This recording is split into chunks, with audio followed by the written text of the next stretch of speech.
सारा की खाला सारा को वहीं छोड़ जाती है और सारा वहाँ पे रो रही होती है। एक औरत उसके पास उठी है और वो कहती है, चलो यहाँ से अब क्या फ़ायदा है रोने का, वो तुम्हें साथ नहीं लेकर गए, तो अब तुम चलो, यहाँ से सलाब आ गया तो तुम मर जाओगी। फिर वो उसके साथ वहाँ से चली जाती है।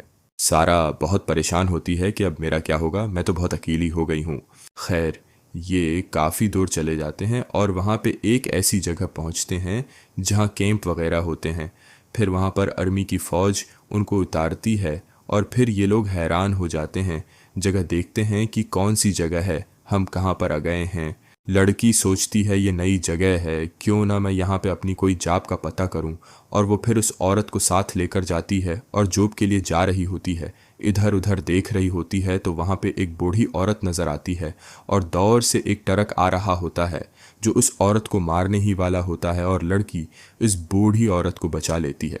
लड़की बोलती है, माँ जी आप ठीक हैं? तो वो बूढ़ी औरत बोलती है, हाँ बेटा मैं ठीक हूँ, तुम्हारा बहुत शुक्रिया, तुमने मुझे बचा लिया। तो वो लड़की कहती है, माँ जी आप अकेले यहाँ पे क्यों आई हैं? तो वो कहती है, बेटा बस मैं थोड़ी सी उदास थी तो मैंने सोचा कि मैं अकेले बाहर होती हूँ, पर मुझे क्या पता था कि मेरे साथ ये हादसा पेश आना है। वो लड़की कहती है, माँ जी अल्लाह आपको सलामत रखे, अब ऐसे अकेले मत आया करें। उसके बाद वो बढ़िया कहती है, बेटा तुम कौन हो और कहाँ से आई हो? तो वो अपना सब कुछ बताती है कि हम लोग ऐसे आए हैं, हमारे गांव सैलाब आ गया था तो बस हम यहाँ पे कैंप में रह रहे हैं, हमारा कोई ठिकाना नहीं। लड़की कहती है, अच्छा माँ जी हम चलते हैं।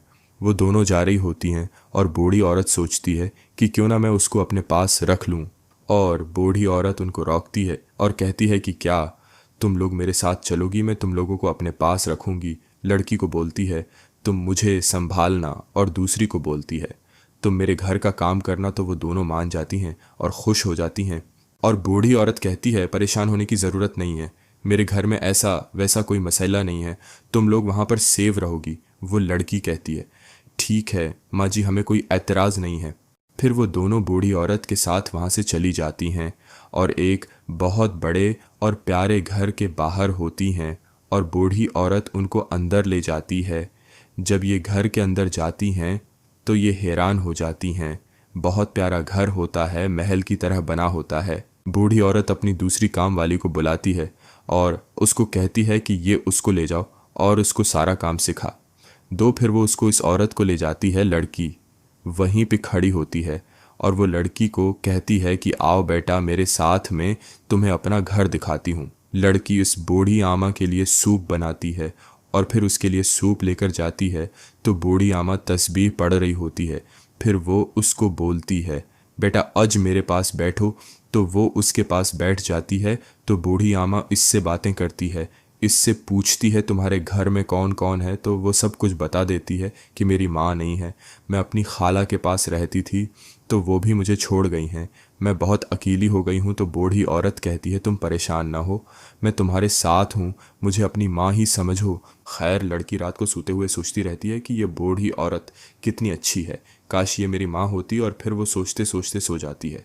दूसरे दिन जब वो बूढ़ी औरत के लिए चाय लेकर जाती है तो बूढ़ी औरत उसको बोलती है, आजो बेटा मेरे पास बैठो। फिर वो लड़की इस औरत के पास बैठ जाती है और बूढ़ी औरत उसे कहती है, तुम मुझे बहुत अच्छी लगती हो, पता नहीं क्यों मैं तुम्हें किसी से मिलवाना चाहती हूं, तुम चलो मेरे साथ, मुझे उम्मीद है कि तुम मुझे जरूर समझोगी। वो कहती है, माँ जी ऐसी क्या बात है? वो कहती है, तुम एक बात